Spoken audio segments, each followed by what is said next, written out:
بسم اللہ الرحمن الرحیم۔ ہم اس بات پہ فخر کرتے ہیں کہ ہم مسلمان ہیں۔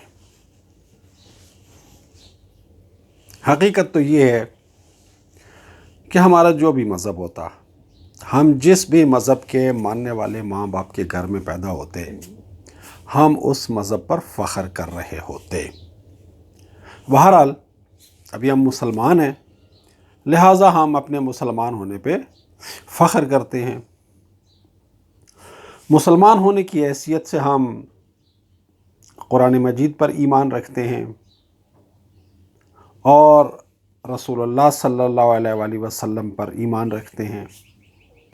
قرآن کو اللہ تعالیٰ کی آخری کتاب ہدایت مانتے ہیں۔ حضرت محمد صلی اللہ علیہ وآلہ وسلم کو اللہ تعالیٰ کا آخری رسول مانتے ہیں۔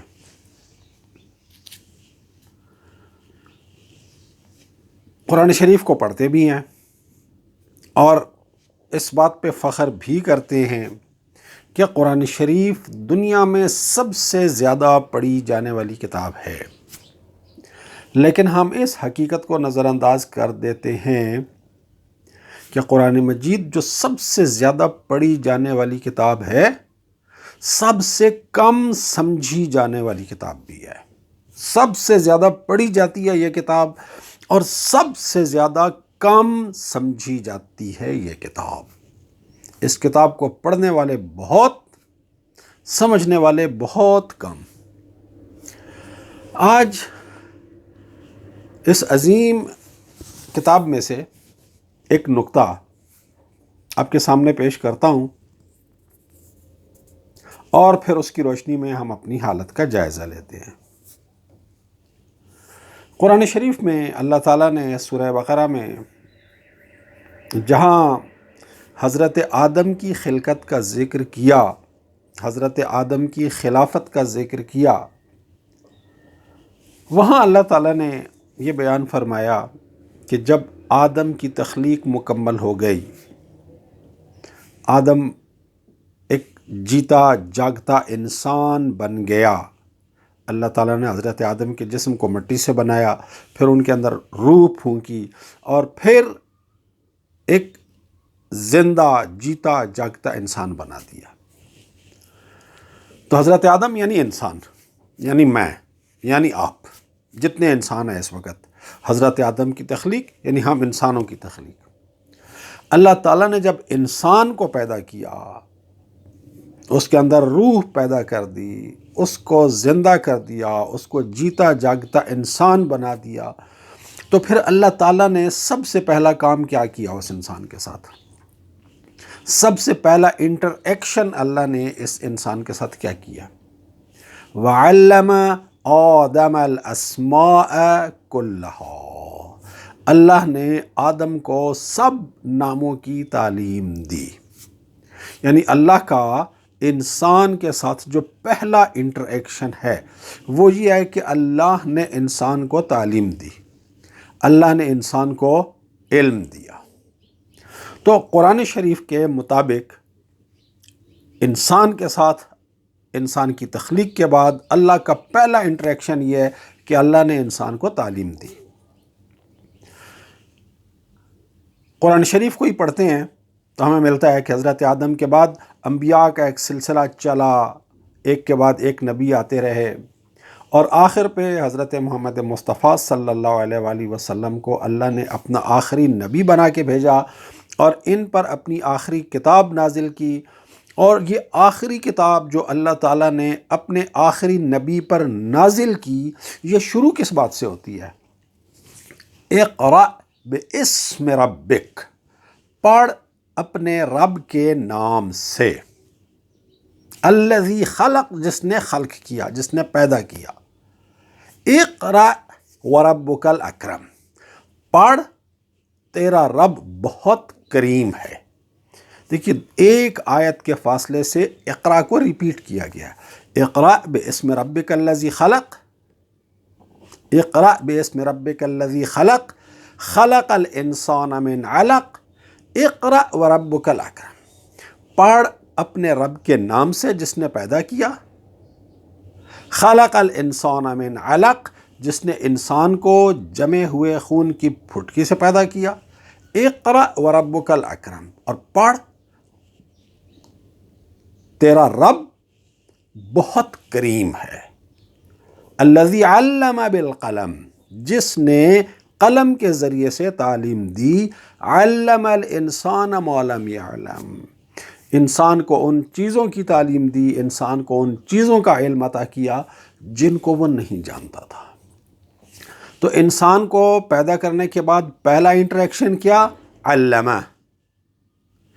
اور آخری کتاب ہدایت جو انسان کے لیے اپنے آخری نبی پر نازل کی، اس کا پہلا حکم کیا ہے؟ اقرأ، پڑھ۔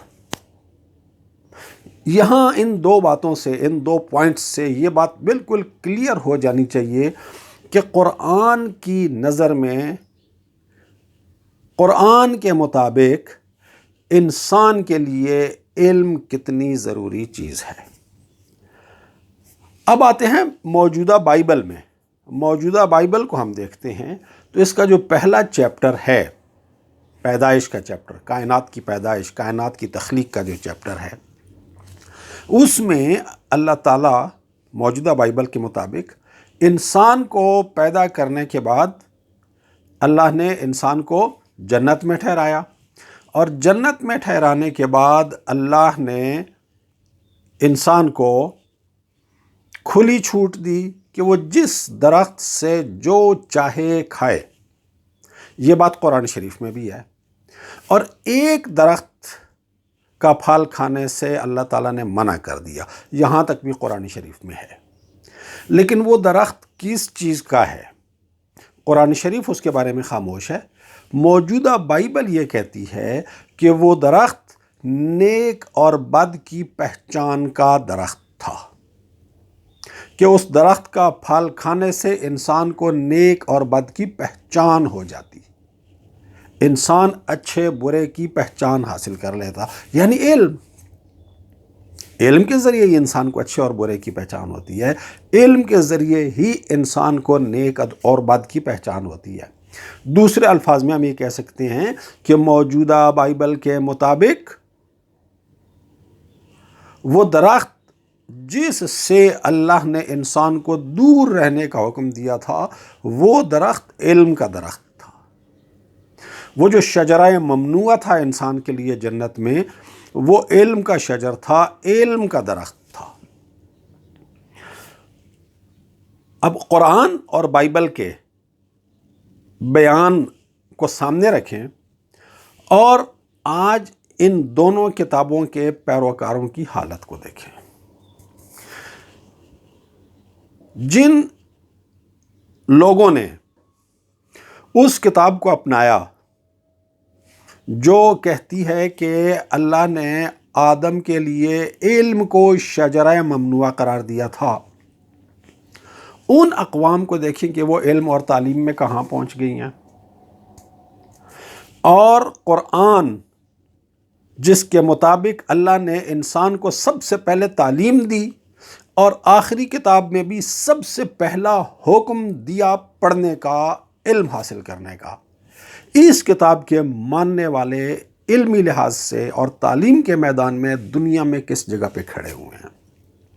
ہونا تو یہ چاہیے تھا کہ قرآن کے ماننے والے، قرآن پر ایمان رکھنے والے تعلیم میں اور علم میں بائبل کے ماننے والوں سے بہت آگے ہوتے ہیں۔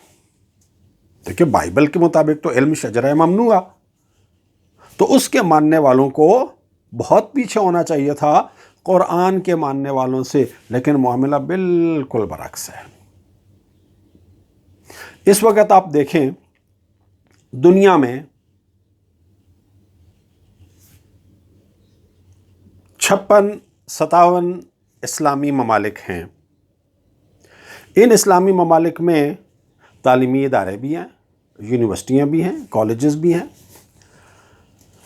لیکن ان 56 یا 57 ممالک کی جو یونیورسٹیاں ہیں، ان میں سے کسی ملک کی کوئی ایک یونیورسٹی بھی دنیا کی 100 بہترین یونیورسٹیوں کی فہرست میں ہمیں نظر نہیں آتی ہے۔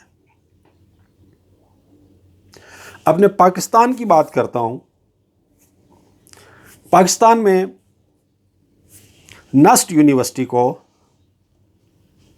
پاکستان کے اندر نمبر 1 حاصل ہے، نمبر 1 کا مقام حاصل ہے، پہلا مقام حاصل ہے۔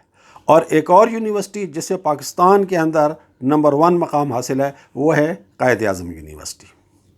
لیکن یہ جو نسٹ یونیورسٹی ہے، عالمی رینکنگ میں اس کا نمبر ہے 358، یعنی پاکستان کی نمبر 1 یونیورسٹی عالمی سطح پر 358 نمبر پر آتی ہے۔ اور جو قائد اعظم یونیورسٹی ہے پاکستان کے اندر اس کو بھی نمبر 1 کا رینک حاصل ہے، لیکن عالمی سطح پر جو رینکنگ ہے اس میں اس کا نمبر 753 ہے۔ پنجاب یونیورسٹی جو پاکستان کی ایک بہت پرانی یونیورسٹی ہے، قیام پاکستان سے پہلے کی بنی ہوئی یونیورسٹی ہے، پاکستان کے اندر جو رینکنگ ہے اس کے حساب سے یہ 4تھے نمبر پہ ہے، لیکن عالمی رینکنگ میں یہ 1215ویں نمبر پر آتی ہے، 1215ویں نمبر پر آتی ہے۔ عالم اسلام کی ایک یونیورسٹی بڑی مشہور ہے، جامعۃ الازہر، مصر میں بڑی قدیم یونیورسٹی ہے۔ ہم مسلمان اس پر بڑا فخر کرتے ہیں کہ جی الازہر کے علماء نے یہ فتویٰ دے دیا، الازہر میں یہ ریسرچ ہوئی ہے، الازہر کے علماء یہ کہتے ہیں، الازہر الازہر الازہر۔ عالمی سطح پر عالمی رینکنگ میں اس یونیورسٹی کا نمبر آتا ہے 1528واں۔ تو 56-57 اسلامی ممالک جو اپنے آپ کو قرآن کا پیروکار کہتے ہیں، ہونا تو یہ چاہیے تھا کہ پوری دنیا میں ان کی یونیورسٹیاں ٹاپ پہ ہوتی، تعلیم میں یہ سب سے آگے ہوتے، لیکن صورتحال کیا ہے کہ دنیا کی 100 بہترین یونیورسٹیوں میں مسلمانوں کے 57 یا 56 ممالک کی ایک یونیورسٹی بھی نظر نہیں آتی۔ اور 4 چیدہ یونیورسٹیوں کے نام میں نے آپ کو بتا دیے ہیں، وہاں سے ہم اندازہ کر سکتے ہیں کہ علم اور تعلیم میں ہماری کیا حالت ہے۔ آج دنیا میں اگر ترقی کرنی ہے، سیاست میں ترقی کرنی ہے، سیاسی استحکام میں ترقی کرنی ہے، تو اس کے لیے ضروری ہے علم اور تعلیم۔ معیشت اور اقتصادیات میں ترقی کرنی ہے، اپنی حالت کو بہتر بنانا ہے، تو اس کے لیے ضروری ہے علم اور تعلیم۔ ثقافتی لحاظ سے اپنے آپ کو بہتر بنانا ہے، مہذب بنانا ہے، اس کے لیے ضروری ہے علم اور تعلیم۔ سائنس، ٹیکنالوجی اور ان ساری چیزوں میں ترقی کرنا ہے اور آگے جانا ہے، اوپر جانا ہے، تو اس کے لیے بھی جس چیز کی ضرورت ہے وہ ہے علم اور تعلیم۔ اب علم اور تعلیم کے بارے میں قرآن کی تاکید دیکھ لیں اور علم اور تعلیم کے بارے میں اپنے مقام کو ہم دیکھ لیں، اور پھر غور کریں کہ اس وقت علم اور تعلیم میں جہاں پر ہم کھڑے ہیں، ہماری عالمی سطح پر باقی تمام شعبوں میں بھی یہی حیثیت ہونی ہے، یہی مقام ہونا ہے، یہی قدر و قیمت ہونی ہے۔ اور اگر ہم عالمی سطح پر عالمی برادری میں کوئی بہتر مقام حاصل کرنا چاہیں، اپنی اقتصادی حالت بہتر کرنا چاہیں، اپنی سیاسی حالت بہتر کرنا چاہیں، اپنی تہذیب و ثقافت کو بہتر کرنا چاہیں، اپنی اخلاقیات کو بہتر کرنا چاہیں، اپنے آپ کو سائنس اور ٹیکنالوجی میں بہتر کرنا چاہیں، تو اس کے لیے بھی ہمارے پاس ایک ہی رستہ ہے، تعلیم میں بہتری۔ اپنی اس حالت میں ہمیں غور کرنا چاہیے اور پھر سوچنا چاہیے کہ ہم جس رستے پر چل کر اب تک آئے ہیں، کیا وہ رستہ صحیح رستہ تھا؟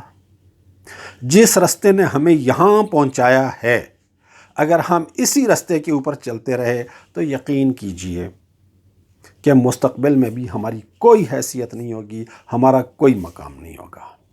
ہمیں اپنے رویے کو بدلنا ہوگا، علم کی طرف آنا ہوگا، تعلیم کی طرف آنا ہوگا، علم اور تعلیم کو اپنی سب سے بڑی ترجیح بنانا ہوگا، ورنہ ہماری حالت یہی رہے گی کہ علم اور تعلیم میں دنیا کی پسماندہ ترین اقوام میں ہمارا شمار ہوگا، اور ہم اس فریب میں مبتلا ہوں گے کہ جی ہم تو بہت بڑے عقل مند ہیں، ہم تو بڑے علم اور حکمت کے خزانوں کے ساتھ جڑے ہوئے ہیں، ہم جیسا تو نہ کوئی دانش مند ہے، ہم جیسا تو نہ کوئی عقل مند ہے، ہم جیسا تو نہ کوئی سمجھدار ہے۔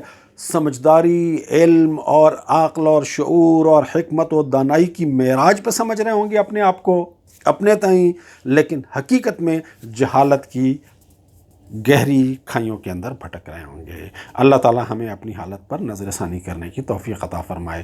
والسلام علیکم ورحمۃ اللہ وبرکاتہ۔